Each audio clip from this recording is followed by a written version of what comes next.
Hello students, myself Mukesh Sitpal, Assistant Professor, School of Agriculture, ITM University, Gwalior.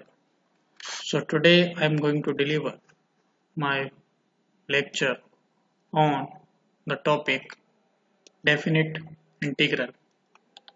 So this is the topic of Unit 4 and lecture number 19.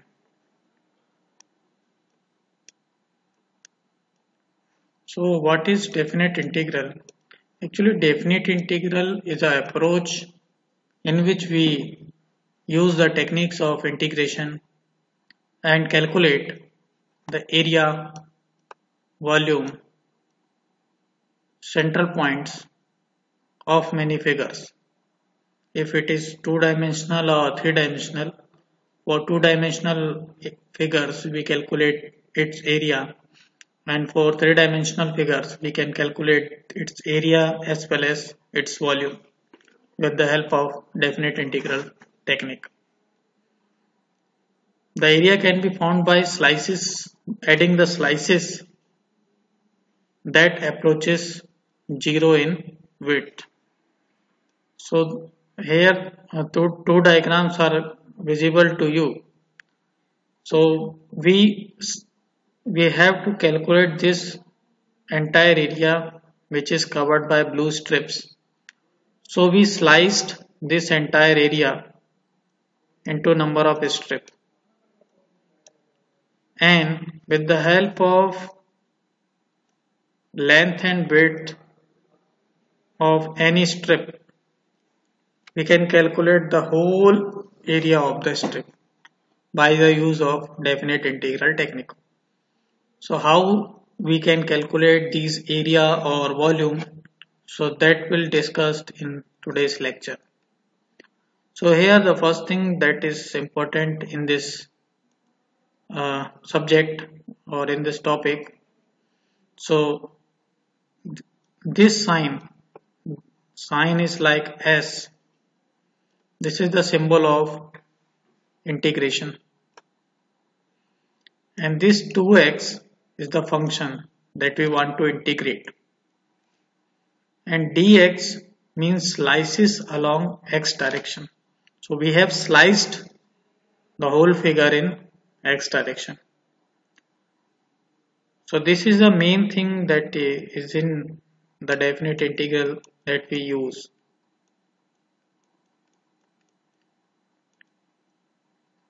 Okay, a definite integral has start and end values. Suppose you have given an interval a and b. So this figure, the boundaries of the figure starts from a and ends at the b. This interval is called limit or boundary. Okay. So suppose this is a figure in which we want to calculate the area between this point to this point. So here it is a and here it is b. So we place an integration sign and place the lower limit at lower side and upper limit at upper side. Here the lower limit is a and upper limit is b. So lower limit is put it at the lower side and upper limit is put it at the upper side. Then we have to add the function of this area. Okay, and it is the limits are taken in the x direction. So we have sliced this whole area in x direction. So we put dx. This integration is called definite integral. But the integration that we have done in the previous examples, that is a kind of indefinite integral, because in this case you didn't see any specific limits. So because there is no limits in that, so it is called indefinite integral.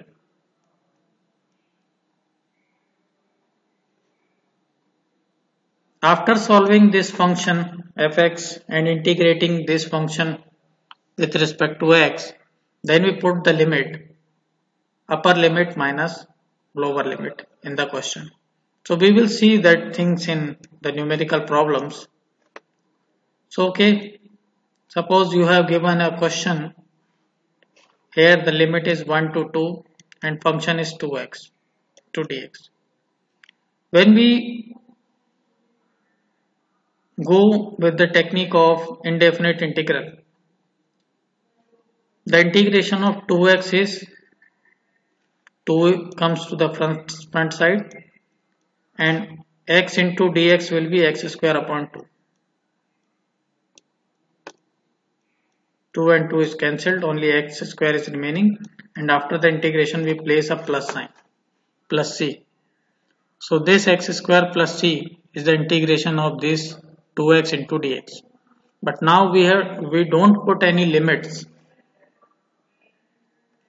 Limit 1 to 2 and this 2x, actually y is equal to mx, is an equation of line. So here this is a line. Okay. Now we go to the simple techniques. The lower limit that we have given 1, so we put the value of x is 1. So 1 square plus c, that is 1 plus c. Then we put the value of upper limit, that is 2.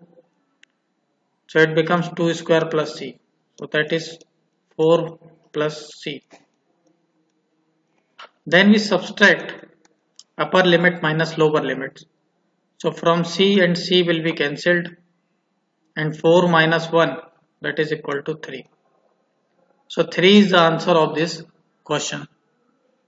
3 square unit is the area between these two, between 1 and 2. So all the area that is shown in this blue gap is 3 square unit. So this question we have solved with indefinite integral technique. Now we will solving this question with definite integral technique. Okay. So here another thing is given.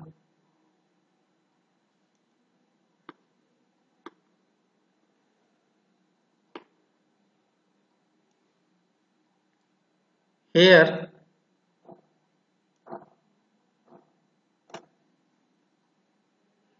it is 4 and here it is 2.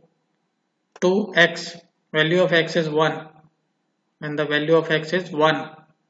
So 2 into 1, that is 2, and the value of x is 2, then 2 into 2 is 4 and the interval between them is 1. So it is a kind of trapezium. Okay, so area of trapezium is equal to 2 plus 4 divided by 2 multiplied to its side h, that is 1. So this will be 3. So by this way we can also solve this question. But when we are discussing the definite integral technique, so in definite integral technique this will not take too much time that we are taking in the previous two techniques. So we simply write it, this question, and 2x into dx answer is x square. We put the upper limit 2, lower limit 1. So we put 2 in place of x, so 2 square, then minus lower limit, that is 1, 1 square is, so 2 square is 4, 1 square is 1, 4 minus 1, that is 3. So 3 square unit is the area of this figure. Now we will move to the next question. So here you have given cos x into dx and the limits are 0.1 to 0.5 to 1. We know the integration of cos x is sin x, and after the integration we put the plus sign. Okay, now and we use the definite integral technique, and put the values of x. So cos x integration is sin x. So we put upper limit minus lower limit. So upper limit is 1. So in place of x we write 1. So sin 1 minus sin lower limit is 0.5. The value of sin 1 is 0.841.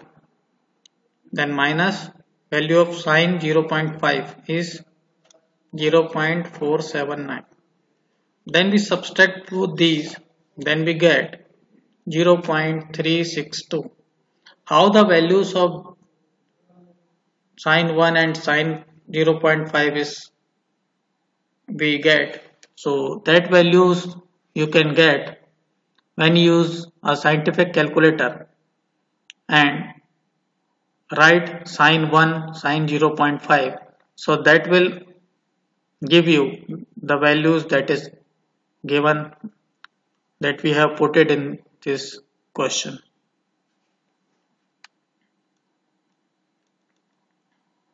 Now this is another question that sin x into dx, the limit is 0 to 1. Now again we will solve this question. So the integration of sin x is minus cos x, and after the integration we put the plus sign. Okay. So now we will solve this. So we write minus cos x, limit is 1 and 0. So minus cos upper limit is 1. So in place of x we write 1. Then again minus and minus cos lower limit cos 0. Value of cos 0 we know that is 1. Because it is minus cos, it is minus 1. And the value of cos 1 is calculated by when we put the values of cos 1 in scientific calculator. That will give you 0.540. So this is minus, so we put this minus. So this minus is multiplied to this minus and this become plus 1. So 1 minus 0.540. When we subtract these two, then we will get 0.460. This is the final answer of this question. Now we will move to the next question. We have given sin x into dx. Here the limit is 1 and 3. So in this case, a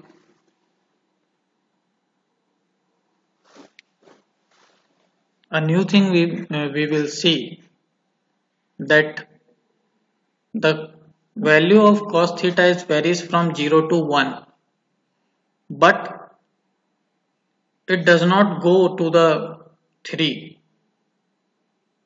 Okay. So in this case, from where the value of cos is 0 to 1, okay, 0 to 1, then only it will give you positive numbers. When the value of cos is 1 to 3, then it will give you the negative answers. So we have to solve this question on that. Okay. So we will see the question. The differentiation of integration of cos x is sin x, and we put the limits 3 and 1. Then upper limit minus lower limit. So sin in place of x we write 3, then minus sin lower limit, that is 1. So we put these values sin 3 in scientific calculator, then we get this value. And when we put the value of sin 1 in scientific calculator, then we get the value 0.841. When we subtract both these, then we get the answer 0.700 in minus. And we know the area is neither negative Okay, area is neither negative. So this technique is wrong when we have doing this question by these simple techniques. So this answer is not correct.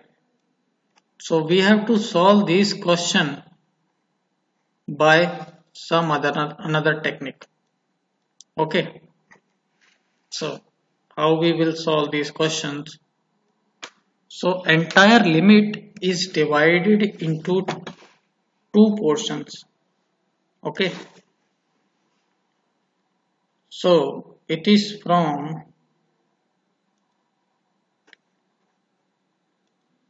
1 to pi by 2. Pi by 2, pi means 180. 180 divided by 2, that is 90. Okay. From cost, value of cos is varies from 0 to 1. So cos 90 is 0 and cos 1 is 1. Okay. So at 90, the value of cos is 0 and cos 1 is this. So this area is separately taken, and after pi by 2 to 3, area is calculated by other way. Okay.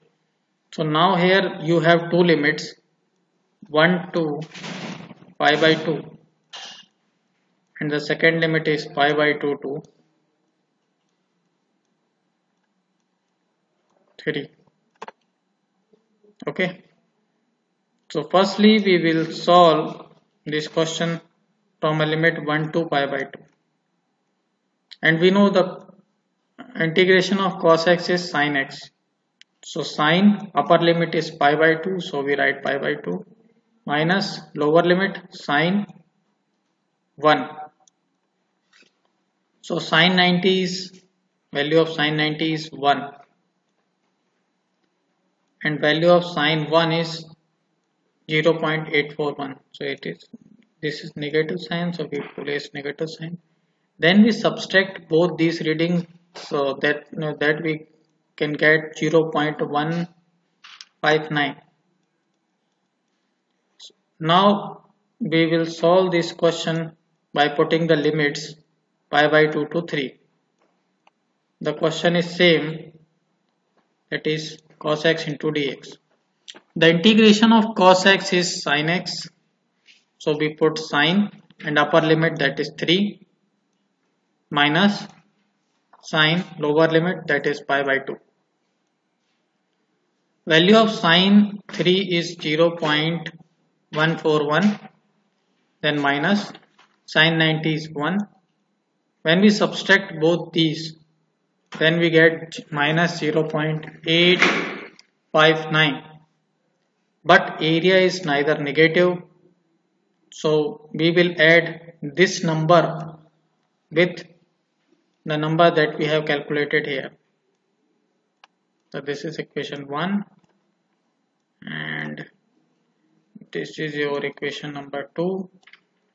So the total area becomes area of first unit, first part, plus area of second part, but minus sign is not taken because area is neither negative. So this question is solved by this technique. Okay, so why we have solved this question by this technique, so that I have explained to you. Now here are some properties of the integration, definite integration. Add above, area below, area above or area below. So when we solve, the integral adds the area above the axis and subtract the area that is below the axis. So if we want to calculate the area in a particular limit, so area that is above the x-axis minus area that is below the x-axis. So we use this formula for finding the area of any figure.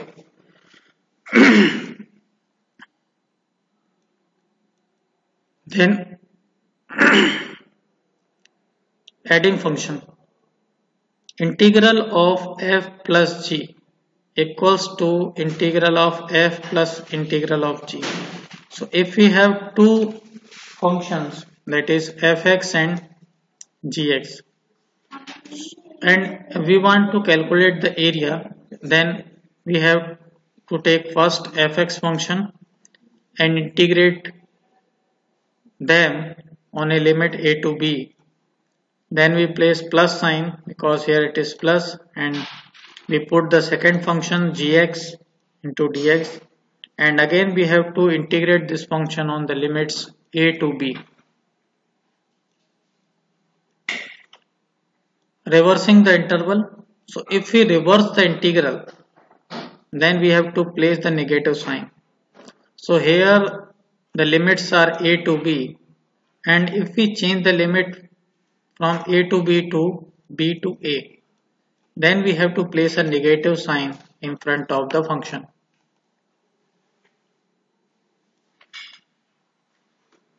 Integral of zero length. When the interval starts and ends at same place, the result is 0. Suppose this is a line is given to you and your function is starts from a and ends at this a. The limits are same. Then the area or the result of this function will be 0.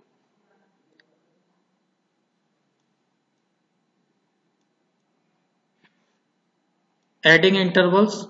So suppose we have given a function fx into dx, and we have to integrate this function between a to b, but there is a intermediate interval c is also there.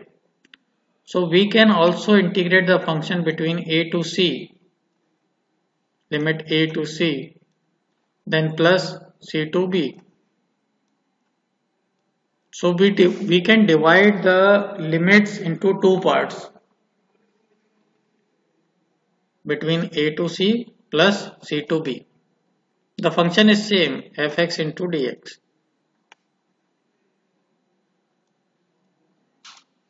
So these are the some question for the assignment problem that you have to attempt in your home.